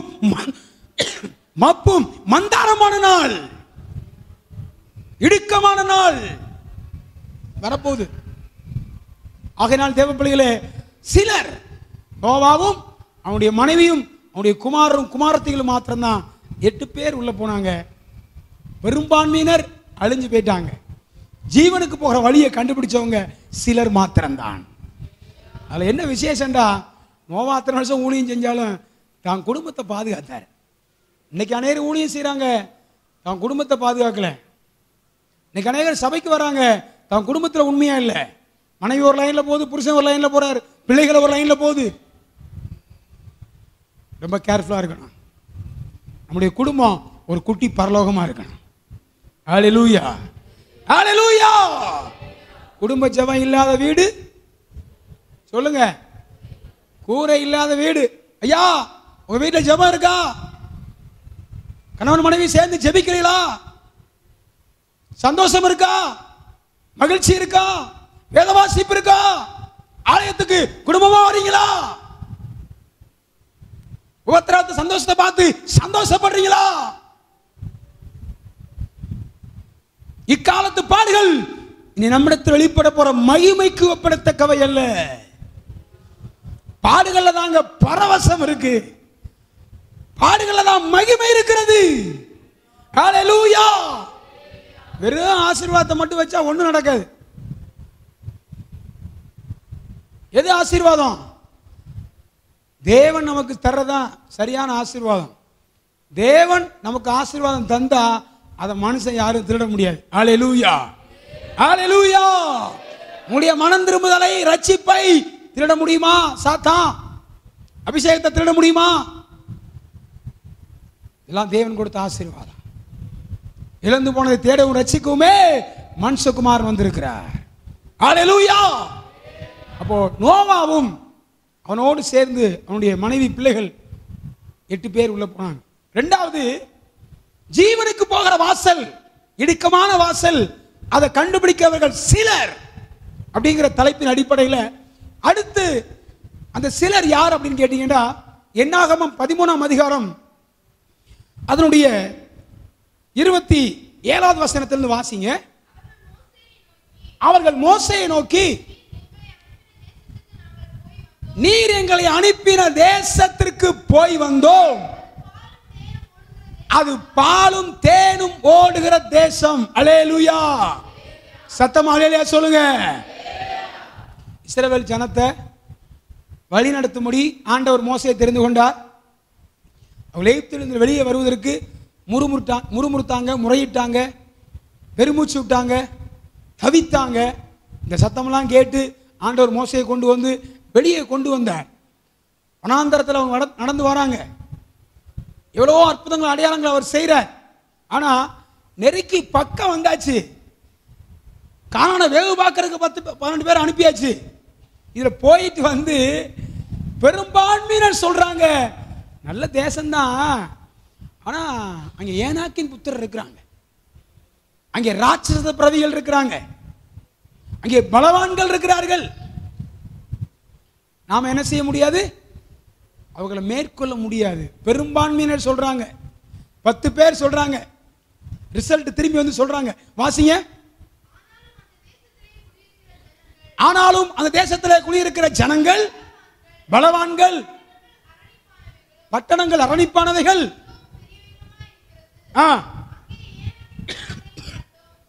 அங்கே ஏனாக்கின் குமாரை கண்டோம். ஏத்தியரும் எமோரியரும் மலை நாட்டில் குடியிருக்கிறார்கள். கானானியர் கடலருகே இருக்கிறார்கள். அப்பொழுது காலே போதும் போதும் பாருங்க. இப்படி 10 பேர் சொல்றாங்க ரிசல்ட். கவனிங்க, எல்லாரும் கண்ணை திறந்து பாருங்க, எல்லாரும் கண்ணை திறந்து பாருங்க தயவு செய்து. கானானை வேவு பார்க்க அனுப்பியாச்சு, போயிட்டு வர்றாங்க. 10 பேர் சொல்றாங்க நல்லா தான் இருக்கு, அரணிப்பான தேசம்தான், பாதுகாப்பான தேசம்தான், ஆனா ராட்சச பிரதிகள் இருக்கிறாங்க, எமோரியர் இருக்கிறாங்க, எபூசியர் இருக்கிறாங்க, கானானியர் இருக்கிறாங்க. நம்ம அதை மேற்கொள்ள முடியாது, நம்ம பிரயாசம் வேண்டாம். பெரும்பான்மையினர் சொல்றாங்க. மீதி எத்தனை பேர் இருக்காங்க? 2 பேர் நிற்காங்க. 10 பேர் சொல்லியாச்சு. 2 பேர் என்ன சொல்றாங்க? அடுத்து அந்த 2 பேர் எழுப்பி நின்றாங்க. 10 பேர் சொல்றாங்க முடியாதுங்கிறாங்க, நம்மளால மேற்கொள்ள முடியாது, பெற்றுக்கொள்ள முடியாது. இன்னைக்கு அதான் பேசுறாங்க, பாஸ்டர் சுவிசேஷம் அறிவிக்க முடியாது பாஸ்டர், அங்கெல்லாம் போக முடியாது பாஸ்டர், அங்கெல்லாம் பெரிய தடை இருக்கிறது. பெரும்பான்மையினர் சொல்லுவாங்க. பெரும்பான்மை இன்னைக்கு ஊழியத்துக்கு எதிராகவே இருக்கிறாங்க. விசுவாசி தான், ஆனா விஷ ஊசியா இருக்கிறாங்க. அந்த 10 பேரை போல துர்ச்செய்தி பரப்புறவர்கள், நற்செய்தி அறிவிக்க வழி இல்லை. கானான்ல வனாந்தரத்தில் நடந்து வரும்போது தேவனுடைய அதிசயத்தை கண்டவர்கள், அற்புதத்தை கண்டவர்கள், மன்னாவை புசித்தவர்கள், காளையை புசித்தவர்கள், மேக ஸ்தம்பத்திலே நடத்தப்பட்டவர்கள் சொல்றாங்க முடியாது. 2 பேர் எழும்பி நின்றாங்க. வாசிங்க, அந்த வாசிங்க. அப்பொழுது காலே மோசேக்கு முன்பாக ஜனங்களை அமர்த்தி, நான் உடனே போய் அதை சுதந்திரித்துக் கொள்ளலாம், நாம் அதை எளிதாய் ஜெயித்துக் கொள்ளலாம். அல்லேலூயா. யோசுவாவுக்கும் காலேபுக்கும் தைரியம் வந்துச்சு. யோசுவா ஆசரிப்பு கூடாரத்தை விட்டு பிரியாதிருந்தான். அவன் தேவனுடைய வீட்டில் இருந்தவன், தேவனுடைய வீட்டில் வளர்ந்தவன், உபத்திரவத்தை சகித்தவன், பாடுகளை கற்றுக்கொண்டவன். மோசேக்கு கீழே இருந்து சகலத்தை தெளிவாக கற்றுக்கொண்டான். அநேகர் மோசேக்கு விரோதமா முறுமுறுக்கிறாங்க. எங்கேயாவது நீ பைபிள் எடுத்து வாசிங்க, யோசுவா மோசேக்கு விரோதமா பேசுறதாக சொல்லப்பட்டிருக்கா? எல்லாத்தையும் பார்த்தான், ஆனா நடத்திப்பு கீழ்ப்படிஞ்சான். இதுதாங்க கிறிஸ்தவ மார்க்கத்தில் ஒரு பெரிய சிலாக்கியம். இன்னைக்கு ஒரு காரியம் சொன்னா ஊழியக்காருக்கே ஐடியா சொல்ற நிறைய விசுவாசிங்க இருக்கிறாங்க. அவங்க தான் பெரிய இன்ஜினியர். ஒன்று சொன்னா அதை அப்படியே செய்யணும், அது தப்போ ரைட்டு, அது 2வது பகுதி. எனக்கு ட்ரைனிங் காலத்தில் கொடுக்கப்பட்டது என்னன்னு கேட்டீங்கன்னா, எங்களுக்கு மேலே உள்ளவங்க திடீர்னு இதில் ஒரு 10 குழி தோண்டணும்பாங்க. அவன் ஒரு குழி தோண்டி, இன்னொரு குழி தோண்டி, இதில் ஒன்று தோண்டி, இதில் ஒன்று தோண்டி, அதில் ஒன்று தோண்டி, தோண்டி முடிச்சிருப்போம். போய் சாப்பிட்டு வான்னு அனுப்பிவிடுவாங்க. சாப்பிட்டு வந்துட்டு இந்த குழியெல்லாம் மூடு, அந்த பக்கம் ஒரு 10 குழி தோண்டு, அப்படியே மூடிட்டு அங்கே போய் தோண்டணும். ஏன் எதுக்குன்னா கேள்வி கேட்கக்கூடாது. துணியை அள்ளி துவைக்கிறதுக்கு ரெடியாக பாத்ரூமில் வச்சுருப்பேன் முக்கி. திடீர்னு சொல்லுவாங்க, நீ இங்கேருந்து ஒரு 30 கிலோமீட்டர் தாண்டி அங்கே போய் வேலை செய்யணும், ஊழியம் செய்யணும் போகணும். அந்த ஆளை வண்டியில் அந்த நனைஞ்ச பக்கெட்டோடு தூக்கி வண்டியில் வச்சு கொண்டு போய்க்கலாம். நான் துணியை வச்சுட்டு நாளைக்கு போகிறேன், நாளை கழிச்சு போகிறேன், அயன் பண்ணிட்டு போகிறேன், அங்கே போகிறேன், இங்கே போகிறேன், அதுக்கு வேலையே கிடையாது, உடனே போகணும். அல்லேலூயா. நடத்திப்புக்கு கீழ்ப்படியணும். அன்றைக்கு சபை வளர்ந்ததுக்கு காரணம் கீழ்ப்படிஞ்சாங்க. கீழ்ப்படிதல் ரொம்ப முக்கியம். இன்னைக்கு சபையில் கீழ்ப்படிதல் இல்லை, பிரமாணத்துக்கு கீழ்ப்படிறது இல்லை. யோசுவா பாருங்க, மோசையை கடுத்து வந்ததுக்கு காரணம் எவ்வளவு பேர் மோசையை குறித்து முறுமுறுக்கிறாங்க. ஒரு சந்தர்ப்பத்தெல்லாம் யோர்தான் பக்கம் போயாச்சு, இனி மோசே வேண்டாம், நமக்கு ஒரு தலைவரை தெரிந்து கொண்டு நாம் எகிப்துக்கு திரும்பி போவோம். ஒரு கூட்டம் ரெடியா நிக்குது. அங்கேயே பெரும்பான்மையான கூட்டம் தான். மோசே கீழே விழுந்து தரையில கிடக்கிறான். தரையில விழுந்து அழுது கிடக்காரு மோசே. யோசுவாவும் காலை இப்போ வஸ்திரத்தை கிழிச்சிட்டு வைராக்கியமா எழும்பி அந்த 3,548 பேரை எதிர்த்து அவர் சொல்றாரு. சரி, மொத்தம் எகிப்திலிருந்து புறப்பட்டது எவ்வளவு பேரு? 6,03,550 பேர். அது கூட தெரியாதா? எகிப்திலிருந்து கானானுக்கு புறப்பட்டது எத்தனை பேரு? 6,03,550 பேர். இதுல 6,03,048 பேர் எகைன்ஸ்டா நிக்கிறாங்க, திரும்பி போயிரும். 2 பேர் யோசுவாவும் காலேபும் கெர்ச்சித்தாங்க. 2 பேர் சொன்ன வார்த்தை எடுத்து வாசிங்க. என்னாகமத்தில் வாசிக்கும் பொழுது, இஸ்ரவேல் புத்திர சமஸ்த சபையை நோக்கி, மகா நல்ல தேசம், கர்த்தர் நம்மேல் பிரியமாயிருந்தால்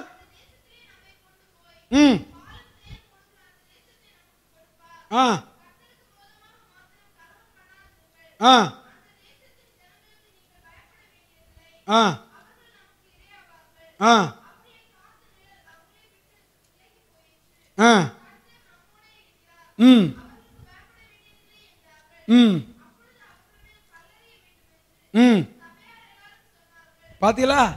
உண்மையை சொல்லும் போது கல்லறி ஆயத்தமா இருக்கிறாங்க. இன்னைக்கு நம்ம என்ன சொல்றோம்? எதுக்கு நமக்கு வம்பு? எவனும் எப்படி செஞ்சுட்டு போறான், நம்ம வாட்டில் கூட்டம் முடிஞ்சவன் வந்தோமா திரும்பி பேசாண்டு போயிடுவோம். நம்ம ஒன்றும் ஜோம் பண்ண வேண்டாம், நம்ம எதையுமே இது பண்ணக்கூடாது, நம்ம வாட்டில் போயிடுவோம். ஊரோடு சேர்ந்து அவங்களோட சேர்ந்து தான் போக விரும்புகிறோம். இல்ல, சத்தியத்துக்கு விரோதமானது, தேவனுக்கு விரோதமானது அப்படின்னு சொல்லி ஜெபிக்க, அதை தடுக்க இன்னைக்கு ஆட்கள் இல்லை. ஊரோடு சேர்ந்து போட தான் விரும்புகிறாங்க. இன்னொரு இடத்துல வாசிக்கிறோம், 2 பேர் வஸ்திரத்தை கிழிச்சாங்க. அந்த வசனத்தை வாசிங்க. யோசுவாவிலையா?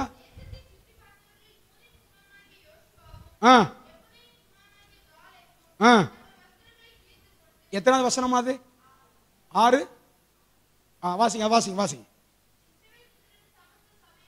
இஸ்ரவேல், அதுக்கு முந்தின வசனத்தை வாசிங்க. மோசே என்ன செஞ்சாரு? மோசே கீழே விழுந்து கிடக்காரு. எல்லா கூட்டத்தாருக்கு முன்பாக முகங்குப்புற விழுந்து கிடக்கிறாரு. இஸ்ரவேலி ஜனத்தை 40 வருஷமா நடத்தி கொண்டு வந்து இன்னும் கொஞ்சம் தூரம் தான் கானானுக்குள்ள போகலாம். அவரை படுத்தின பாடு, அந்த ஊழியக்காரனை படுத்தின பாடு, இந்த ஜனங்கள் கொஞ்ச நஞ்ச அட்டகாசம் கிடையாது. அவ்வளவு பேருக்கு முன்னால ஊழியக்காரன் கீழே கிடக்கிறான்.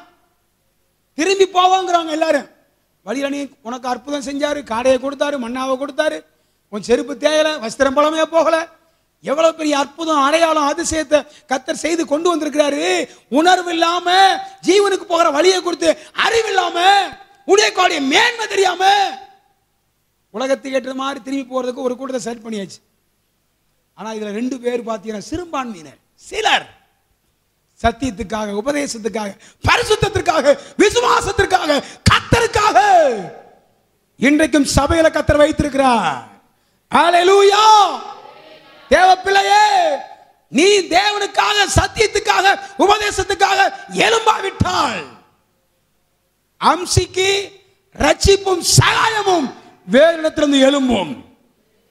நீங்க இந்த தேசத்துக்காக, இந்த ஜனத்துக்காக எழுப்புவதற்காக ஜெபிக்காம, கூட்டங்களுக்கு வராம, கர்த்தருக்காக நிக்காம இருந்தா உங்களை தூக்கி வீசிட்டு கர்த்தர் வேற ஆளை கொண்டு வருவார்.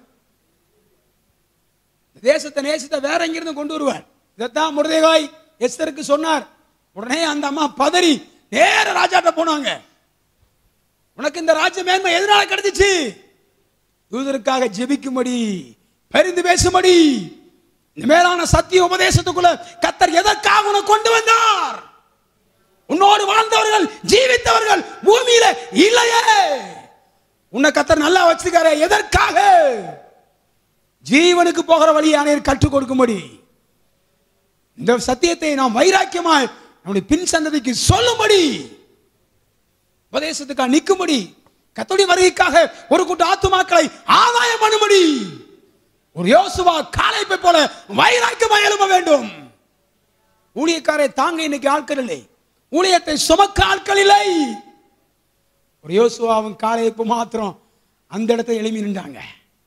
வஸ்திரத்தை கிழிச்சு யோசுவாவும் காலேபும் வைராக்கியமா பேசினாங்க. பெரும்பான்மையினுடைய காரியம் ஒண்ணுமில்லாம போச்சு. சிலர் எழுப்பி நின்றாங்க சத்தியத்துக்காக. நீங்க இந்த உலகத்துல சத்தியத்துக்காக வைராக்கியம் மாறாட்டுங்க, ஆண்டவருக்காக வைராக்கியம் மாறாட்டுங்க, தேவனுக்காக வைராக்கியம் மாறாட்டுங்க, பரிசுத்தத்துக்காக வைராக்கியம் மாறாட்டுங்க. உலகத்துடைய காரியத்துக்காகவும் மனுஷனுக்காக வைராக்கியம் மாறாட்டாதீங்க. யாருக்கும் சப்போர்ட் பண்ணாதீங்க. ஆண்டுடைய காரியத்தில் வைராக்கியமா இருங்க. அது உங்க சந்ததிக்கு ஆசீர்வாதமா இருக்கும். ஹல்லேலூயா. எதுக்கலாமா இன்னைக்கு வக்காலத்து வாங்குறாங்க, ஆனா தேவ சமூகத்திலிருந்து பரிந்து பேச முடியல. ஐயோ நம்முடைய சபை நிலவரம் இப்படி இருக்கு, நான் ஜெபிக்க போறேன், ஆத்துமாக்கள் வரலையே, அநேகர் பின்மாறி போயிட்டாங்களே, ஊழியக்காரருக்கு சுகம் இல்லையே, ஊழியக்காரருக்காக ஜெபம் பண்ண ஆட்கள் இல்லையே, நான் ஜெபம் பண்ணுவேன், ஊழியத்துக்காக ஜெபம் பண்ணுவேன், ஒத்தாசை பண்ணுவேன், சப்போர்ட் அனுப்பேன், கை கொடுப்பேன். முடியுதா? இல்ல. சும்மா என்னைக்கோ ஒரு நாள் லேசாவும் தலை காமிச்சிட்டு அந்த ஓடி போயிடுறது. யோசுவாவும் காலேபு அப்படி இல்லை, மோசேக்கு சப்போர்ட்டா இருந்தாங்க. மோசே சோர்ந்து போன நேரங்கள், கீழே விழுந்து கிடந்த நேரங்களில் அவர்கள் தூக்கி விட்டார்கள். ஹல்லேலூயா. கடைசியா பாருங்க, கானானுக்குள்ள போனதும் இந்த யோசுவாவும் காலேபு மாத்திரம் தான். பெரும்பான்மையினர் உலகத்துக்கு ஏத்தது மாதிரி, தங்களுக்கு ஏத்தது மாதிரி வாழ்ந்த அநேகர் கானானுக்குள்ள போகல. சத்தியத்துக்காக நின்ற சிலர், ஜீவனுக்கு போகிற வழியை கண்டுபிடித்த சிலர், நோவாவின் குடும்பத்தை போல, யோசுவாவின் காலேபை போல சிலர் மாத்திரம்தான் உள்ளே பிரவேசித்தார்கள். மற்றவங்களாம் வழியில அழிஞ்சு போனாங்க. முறுமுறுத்தவங்க, முறையிட்டவங்க, கேள்வி கேட்டவங்க, எதிர்த்து பேசுறவங்க, வனாந்தரத்தில் அவருடைய சவங்கள் விழுந்தது. கீழ்ப்படியணும், அதான் ரொம்ப முக்கியம். என் வாழ்க்கையெல்லாம் கற்றுக்கொண்டது அதுதான். தப்போ ரைட்டோ உங்களுக்கு மேல உள்ளவங்களுக்கு சொல்றதை நீங்க கேட்டீங்கடா, ஒருவேளை தவறா நடத்தினா தேவன் அவங்ககிட்ட கேட்பார். நமக்கு என்ன வந்துட்டு, நமக்கு மேல கர்த்தர் வச்சிருக்காரு, அதுக்கு நீங்க கீழ்ப்படிங்க, சந்தோஷமா கீழ்ப்படிங்க. அப்படி எல்லாரும் தவறா நடத்த மாட்டாங்க. தேவன் கேட்பார், நீ ஏன் தவறா நடத்தின, உன்னை எதுக்காக வச்சிருக்கிறேன். ஆனா நீ கேட்க முடியல, முறுமுறுக்கிறாங்க. மனுஷன் எதை விதைக்கிறானோ அதையே இருப்பான். நீ இன்னைக்கு சொல்லு பேச்சு கேட்டாதான் நாளைக்கு ஓம் பிள்ளை உனக்கு சொல்லு பேச்சு கேட்கும். நீ தேவனுடைய வார்த்தைக்கு, தேவ மனுஷனுடைய வார்த்தை கீழ்ப்படியாட்ட நாளைக்கு ஓம் பிள்ளை உனக்கு பாடம் புகட்டும். நீயே கீழ்ப்படல, அப்புறம் ஓம் பிள்ளை எப்படி உனக்கு கீழ்ப்படியும்? திரும்ப அறுக்கணும். நான் தான் என் தம்பிக்கு அடிக்கடி சொல்லுவேன், அவன் இன்னைக்கு எங்க அப்பா அம்மாவுக்கு மரியாதை கொடுக்கறது கிடையாது. நானே வளர்ந்தேன், நானே உயர்ந்தேன், கர்த்தரே என்னை கொண்டு போனார், எனக்கு யார் எதுவுமே இல்லை, யார் எனக்கு அவசியம் இல்லை. நான் சொல்லியிருக்கிறேன், உனக்கு 2 பையன் இருக்கிறான், காலம் தாமதிக்குமானால், கர்த்தருடைய வருகை தாமதிக்குமானால், நீ செய்த தவறை உணரும்படி உன் பிள்ளை உனக்கு உணர்த்தி காட்டுவான். அன்னைக்கு தெரியும் தாய் தகப்பனுடைய அருமை. தாயின் தகப்பனையும் கணம் பண்ணது முக்கியம். தாயின் தகப்பனை இன்னைக்கு கணம் பண்றது கிடையாது. பெற்றோருக்கு கீழ்ப்படியணும், அதான் முக்கியம். இன்னைக்கு அநேகர் தாய் தகப்பனை கணம் பண்றதில்ல, மதிக்கிறது இல்லை, மரியாதை தர்றதில்லை. அதனால பின்னாட்கள் அவங்களுக்கு அதான் கிடைக்குது. ரொம்ப முக்கியம் தாய் தகப்பனை கணம் பண்ணணும். உன்னை பெற்று வளர்த்து, எவ்வளோ கஷ்டப்பட்டு பெற்று, எவ்வளோ கஷ்டப்பட்டு வளர்த்து படிக்க வச்சு பராமரித்து ஒரு ஆளாக்கியிருக்காங்க. இன்னைக்கு வா போ அப்படின்னு சொல்லி இஷ்டம் போல தாயை மனசை நோகடிச்சு, தகப்பனை மனசை நோகடிச்சு வாழ்ந்தா உனக்கு உன் சந்ததி ஆசீர்வதிக்கப்படுமா? தாயின் தகப்பனுடைய பேச்சை மீறி நீ லவ் பண்ணி கல்யாணம் பண்ணா உன் வாழ்க்கை நல்லா இருக்குமா? ஆசீர்வாதம் கிடையாது. தாய் தகப்பனுடைய அன்பு, தாய் தகப்பனுடைய அனுமதி, தாய் தகப்பனுடைய ஆலோசனை, தாய் தகப்பனுடைய ஆசீர்வாதம் ஒரு மனிதனுக்கு அவசியம். ஹல்லேலூயா, ஹல்லேலூயா. இன்னைக்கு அநேகருக்கு கஷ்டமா இருக்கு, கேட்க கஷ்டமா இருக்கு. தாய் தகப்பன் பேச்ச கேட்க கஷ்டமா இருக்கு. விசுவாசிகளுக்கு ஊழியக்காரர் பேச்ச கேட்க கஷ்டமா இருக்கு. இசபோல செய்ய விரும்புறாங்க. யோசுவாவும் காலேபு மாத்திரம் உள்ள போனார்கள். மற்ற எல்லாம் முறுமுறுத்தவங்க, முறையிட்டவங்க, கேள்வி கேட்டவங்க, பிரச்சனைக்குரியவங்க எல்லாம் வழியிலே அவுட்டு. கானானுக்குள்ள போகல, ஜீவனுக்கு போகிற வழியிலே தெரிந்து கொண்ட சிலர். 3வது பிரியமானவர்களே, இந்த வேதத்தை வாசிக்கும் பொழுது இந்த ஜீவனுக்கு போகிற வழியை தெரிந்து கொண்டவர்கள தானியேலின் புத்தகம் 3ஆம் அதிகாரம் 6ஆம் வசனத்துக்கு வரும்போது அங்கேயும் கூட பார்க்கும் பொழுது பெரும் திரள் கூட்டம். உலகத்தை நேசிக்க, விக்கிரகத்தை நேசிக்க ஆயத்தமா இருக்கு. அங்கேயும் ஒரு கூட்டத்துக்கு நெருக்கம் வந்துட்டு. வாசிங்க தானியேல்.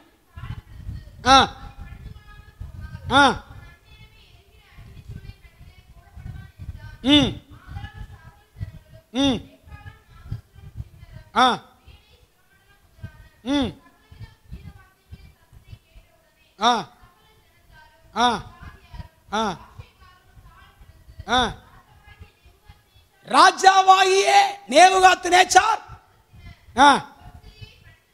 இருத்தின பொற்சிலையை பணிந்து கொண்டார்கள்.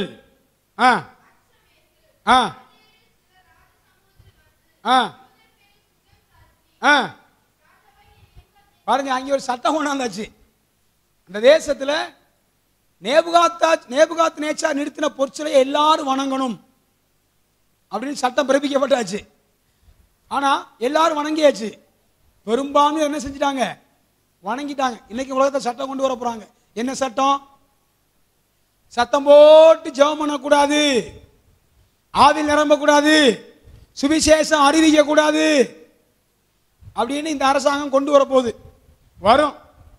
இதுல பெரும்பான்மையினர் ஒத்துக்கிடுவாங்க. சரிதானே, நிறைய பேருக்கு தொந்தரவா இருக்கு தானே அப்படின்னு அவங்க சொல்றதுபடி ஏற்று அப்படியே போகிற ஒரு கூட்டம் இருக்கு. ஆனா ஒரு கூட்டம் இருக்கு, சாத்ராக் மேஷாக் ஆபேத்நேகோ போல, நீ சொன்ன இந்த காரியத்தை நான் வணங்க மாட்டேன், வேதத்துக்கு புறம்பானது, வானத்துக்கு கீழே பூமிக்கு மேலே அவருடைய நாமமே இல்லாமல் வேறொரு நாமம் கட்டளையிடப்படவில்லை. இன்னைக்கு அநேக கிறிஸ்தவர்கள் யோகா செய்யலாம், வேதம் சொல்லுது, அது புறஜாதியுடைய மார்க்கத்தை கற்றுக்கொள்ளாதீர்கள். இன்னைக்கு அநேகர் கற்றுக்கொள்றாங்க, அரசாங்கம் தெளிக்குது, சட்டம் கொண்டு வராங்க. ஆனா சிலர், சாத்ராக் மேஷாக் ஆபேத்நேகோ, சிலர் மாத்திரம் எகென்ஸ்டா எதிர்த்து நின்றாங்க. ஏன்? ஜீவனுக்கு போகிற வழியை தெரிந்து கொண்டாங்க. பெரும்பான்மையினர் பயந்து, சட்டத்துக்கு பயந்து, ரேஷன் கார்டுக்கு பயந்து, ஆதார் கார்டுக்கு பயந்து, வேலைக்கு பயந்து, ஊருக்கு பயந்து, உலகத்துக்கு பயந்து, மரணத்துக்கு பயந்து, ஊரோட சேர்ந்து, அரசியலோட சேர்ந்து, சமுதாயத்தோட சேர்ந்து போவாங்க. ஆனா ஒரு கூட்டம் இருக்கு, ஜீவனுக்கு போகிற வழியை கண்டுபிடிச்சவங்க, என் கழுத்தேனி அறுத்தாலும் சரி இதுக்கு நான் கீழ்ப்படிய மாட்டேன். நெருப்புல முளைச்சது ஒரு நாள் வெயிலுக்கு காயாது. ஏண்டா, அது முளைச்சது எதுல தான் முளைச்சிருக்கு? நெருப்புல முளைச்சிருக்கு. நெருப்புல முளைச்சது வெயிலுக்கு காயாது, வெயிலுக்கு பிரகாசிக்கு. உபத்திரவத்தில், பாடுகள்ல, நிந்தைகள்ல, அவமானங்கள்ல கற்றுக்கொண்டு வளர்ந்தவர்களுக்கு பின்னாட்களில் எப்படிப்பட்ட உபத்திரம் வந்தாலும் அதை சந்தோஷமாய் கடந்து போவார்கள். எத்தான் நம்முடைய ஆதி பரிசுத்தவான்கள் கடந்து போன பாதை, அவங்க கடந்து போன பாதை. எபிரேயர் 11 அதிகாரத்துக்கு வரும்போது 35வது வசனத்தை 36வது வசனத்தை பார்க்கும் பொழுது அங்கே மேன்மையான உயிர்த்தெழுதலை அடையும்படிக்கு சில பேர் வாதிக்கப்பட்டார்கள், ஒப்பு கொடுக்கப்பட்டார்கள். வாசிங்க. ஸ்திரீகள் சாக கொடுத்த தங்களுடையவர்களை உயிரோடு எழுந்திருக்க பெற்றார்கள். வேறு சிலர் மேன்மையான உயிர்த்தெழுதலை அடையும்படிக்கு விடுதலை பெற சம்மதியாமல் வாதிக்கப்பட்டார்கள், வாளால் அறுப்புண்டார்கள், சித்திரவதை செய்யப்பட்டார்கள், கல்லெறியுண்டார்கள், காடுகளையும் மலைகளையும் குடியிருந்தார்கள். சத்தியத்துக்காக, உபதேசத்துக்காக, பரிசுத்தத்திற்காக தேவனை விட்டு தூரம் போகாம பாடுகளை ஏற்றுக்கொண்டாங்க. நெய் மலைகள்ல, எத்தனையோ இடங்கள்ல, குகைகள்ல, காடுகள்ல மிஷனரி மாதிரிலாம் பாருங்க, சத்தியத்துக்காக உண்மையா நிற்கிறாங்க. இன்னைக்கு எல்லா வசதியும் இருக்கு, எல்லாம் இருக்கு. சமீபத்தில் சேலத்துக்கு மேல கருமந்துறை என்கிற ஒரு மலையில, கல்வராயன் மலையில ஒரு மீட்டிங், ஒரு 3 நாள் கன்வென்ஷன் போயிருந்தேன். அந்த மலையில அங்க இருந்த ஊழியக்காரை பார்த்தேன், நான் அழுதுகிட்டே பிரசங்கம் பண்ணேன். என் லைஃப்ல மறக்க முடியாத ஒரு ஊழியம் அப்படின்னா கடந்த நாளில் செஞ்ச ஊழியம். 20 வருஷம், ஏறக்குறைய 20 வருஷம் மின்சாரம் இல்லாம ஊழியம் செஞ்சிருக்கிறார். அந்த மலைவாசிகளோட, பழங்குடியினரோட பழகிறதுக்கே 8 வருஷம் ஆச்சான். 20 வருஷம் கழிச்சு தான் மின்சாரம் கிடைச்சிருக்கு. இன்னைக்கு அந்த ஜனங்கள் அவரை தெய்வமா வச்சிருக்காங்க. அவ்வளவு எளிமையான மனுஷன், உபதேசத்தில் தெளிவா இருக்கார். யாரெல்லாமா கூப்பிட்டுருக்காங்க, கீழே வாங்கய்யா, நீ சேலத்துக்கு வாங்க, நிறைய அது தரோம் இது தரோம் பேக்கு தரோம், நிறைய ஊழியங்கள் இருக்கு, இங்கே செய்யலாம், நீங்க பிறகு நீங்க போகலாம், ஊழியர் ஐக்கும் அப்படிலாம் நிறைய பேர் கூப்பிட்டுருக்காங்க. ஒரு இடத்துக்கும் போகல. அவருடைய ஸ்தாபனத்தில் நடக்கிற அந்த ஊழியர் கொடுத்து மட்டும் போவாராம், வருஷத்துக்கு ஒரு முறை தான். வேற எந்த கன்வென்ஷன் அவங்க இவங்க நடத்தினாலும் எங்கேயும் அவர் போறது இல்லையா. அந்த மலை ஜனங்களோடவே அவர் உறவாடி உறவாடி உறவாடி இன்னைக்கு 500 ஜனங்கள் அங்கே இருக்கிறாங்க, துல்லியமா தெளிவா இருக்கிறாங்க. நான் கேட்டேன், நான் தமிழ்நாட்டில் தான் இருக்கிறேன்னா வேற எங்கே இருக்கிறான்னு எனக்கு தெரியல அப்படின்னு. எனக்கு வர்றதுக்கே விருப்பம் இல்லை.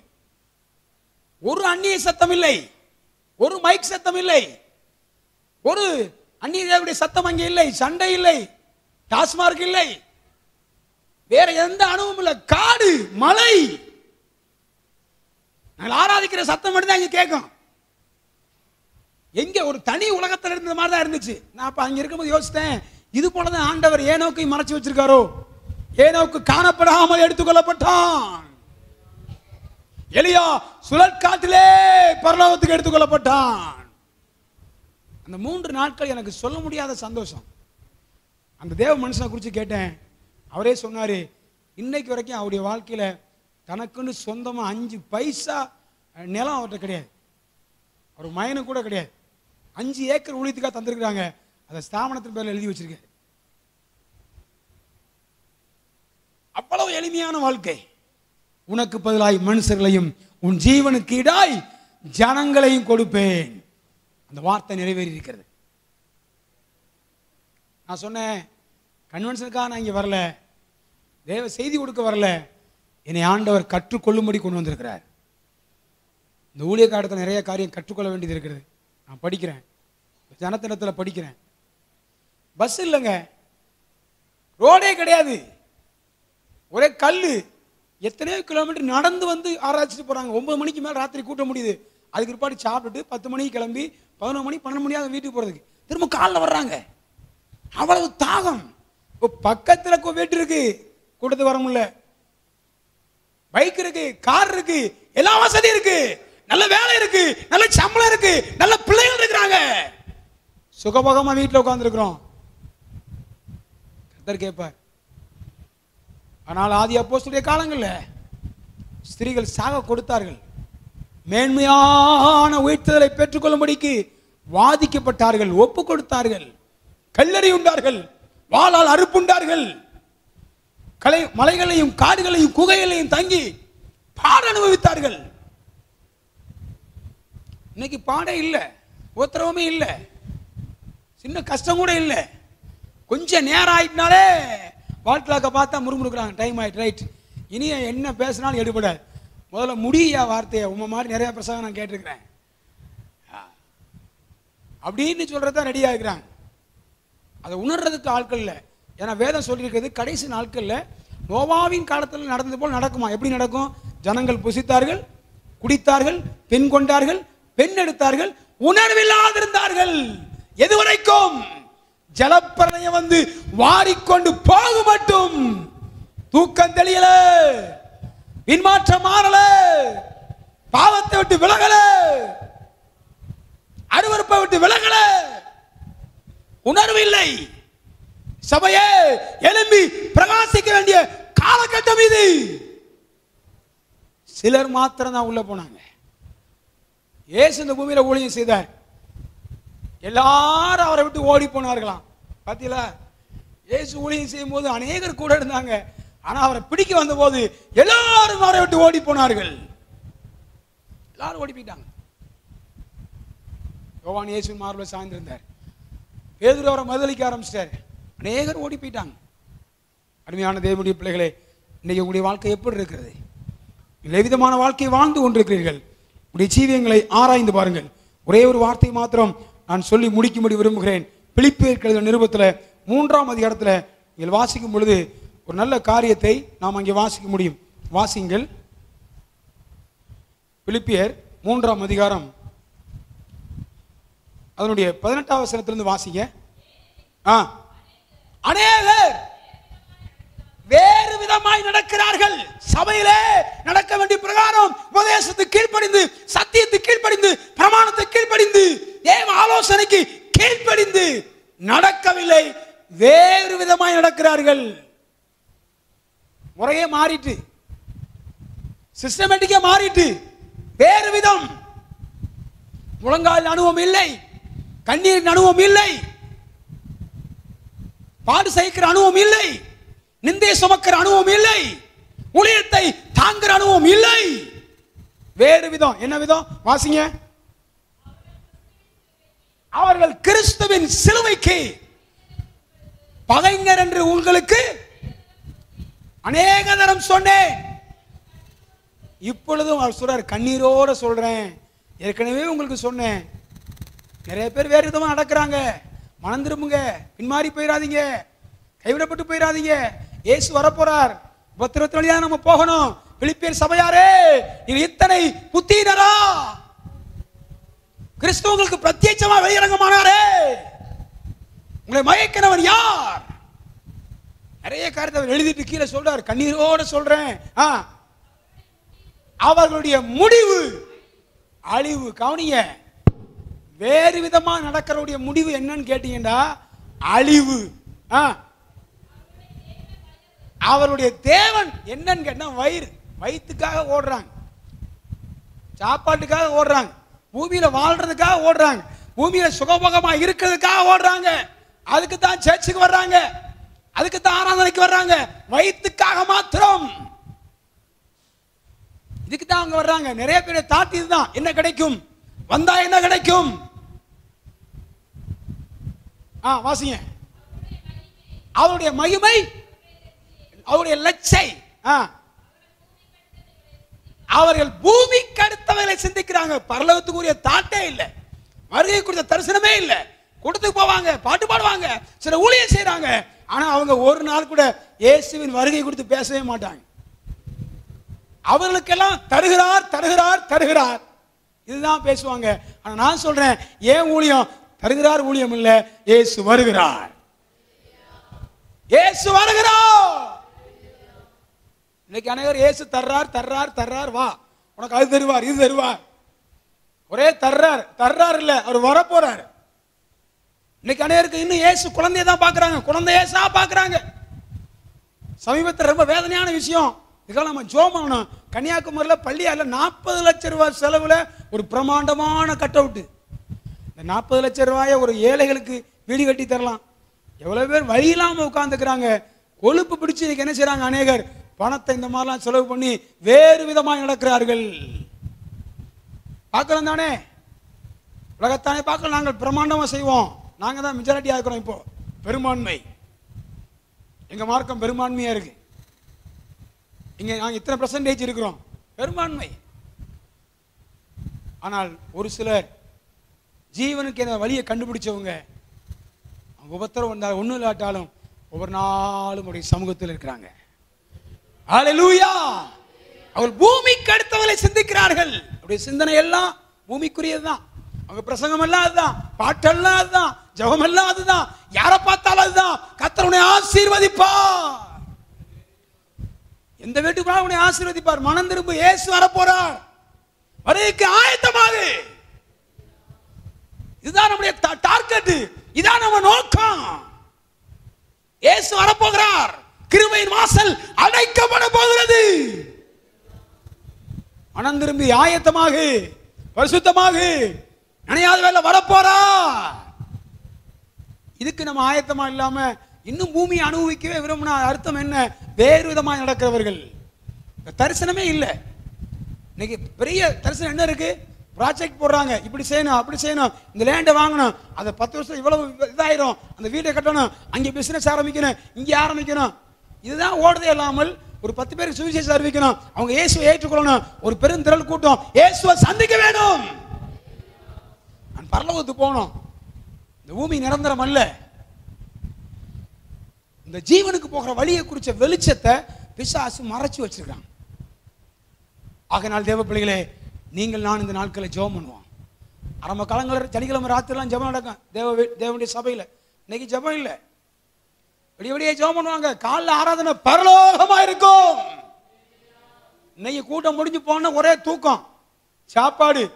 காலையில் ஆராதனைக்கு வரும்போது ஜெபம் பண்ணிட்டு வர்றதில்லை, பைபிள் வாசிக்கிறது இல்லை, ஒரு ஆயத்தம் இல்லை, ஆயத்தம் இல்லை. கண்டமேனிக்கு இஷ்டம் போல போறோம். இல்ல பிரியமானவர்களே, கர்த்தர் உங்களை நேசிக்கிறார். தேசத்துக்காக நீங்கள் எழும்ப வேண்டும். ஜீவனுக்கு போகிற வழி இடுக்கமும் நெருக்கமா இருக்கிறது. அநேகரை ஜீவனுக்கு போகிற வழிக்குள்ள நடத்த வேண்டும். சுவிசேஷ அறிவிக்க வேண்டும், சுவிசேஷ பாரத்தை சுமக்க வேண்டும். தரிசனத்தை இழந்து போயிடக்கூடாது, அதை பாதுகாக்க வேண்டும். கண்களை மூடுவோமா, நம்முடைய முழங்கால்களை முடக்குவோம்.